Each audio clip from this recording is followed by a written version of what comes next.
అండి, కాకరకాయ ఉల్లికారం ఎలా చేయాలో చూసేద్దామా. ఇందుకు కాకరకాయలు ఫ్రెష్వి తీసుకోండి. ఈ పైన ఉండే తోల్లోనేనండి అంత చేదంతా వచ్చేది. సో దాన్ని మనం నీట్గా తీసేసుకుందాము కడిగేసేసి. తర్వాత పైన కింద భాగం కూడా కట్ చేసేసేయండి. కట్ చేసేసి మధ్యలో ఒక గీత పెట్టండి. ఆ గీత అనేది కింద అడుగు భాగానికి తగలకూడదు అనమాట.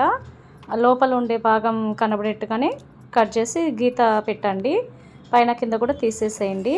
చూసారా, ఇలా ఉండాలి, కనబడాలన్నమాట. అదంతా టోటల్గా వాటర్లోకి వేసేసి అందులోనే చింతపండు, పసుపు, ఉప్పు ఈ రెండు వేసేద్దామండి. ఇది కాసేపు ఉడకబెట్టినామంటే దీంట్లో ఉండే చేదు పోతుంది, చాలా బాగుంటుంది. అందులో కాకరకాయ కూడా ఉప్పు కూడా తీసుకుంటుంది. సో ఇలా ఉడికిచ్చేసేసి చాలా మెత్తగా ఉడకకూడదండి. వాటర్ తీసేసుకుందంటే మరి ఒక రకంగా ముద్దగా అయిపోతుంది. సో చూసుకొని మరీ ఎక్కువ ఉడకకూడదు, మరీ తక్కువ ఉడకకూడదు.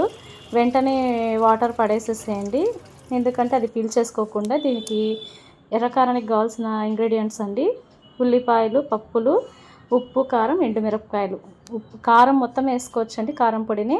ఫస్ట్ ఇది కచ్చాపచ్చ వేసేసుకొని ఉల్లిపాయలు తర్వాత లాస్ట్లో వేద్దామండి, ఎందుకంటే పప్పు కాదు కాబట్టి. సో అంత ఉడకబెట్టి పక్కన తీసేసినాక దాంట్లో ఉండే వాటర్ కూడా పిండేసుకోండి.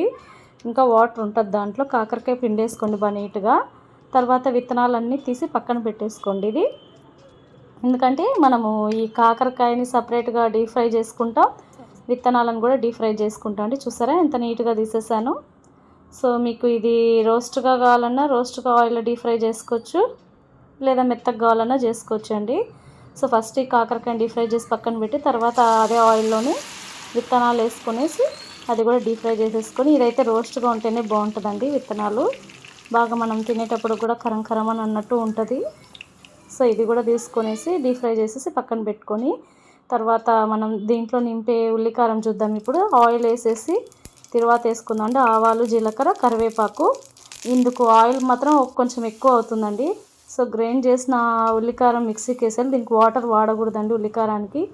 సో ఉల్లి వాసన పోయినాక అయినట్టేనండి. దాంట్లో కూడా విత్తనాలు వేసేసి అవి రెండు పక్కన పెట్టేసుకొని ఇట్లా నింపుకొనేసేయండి.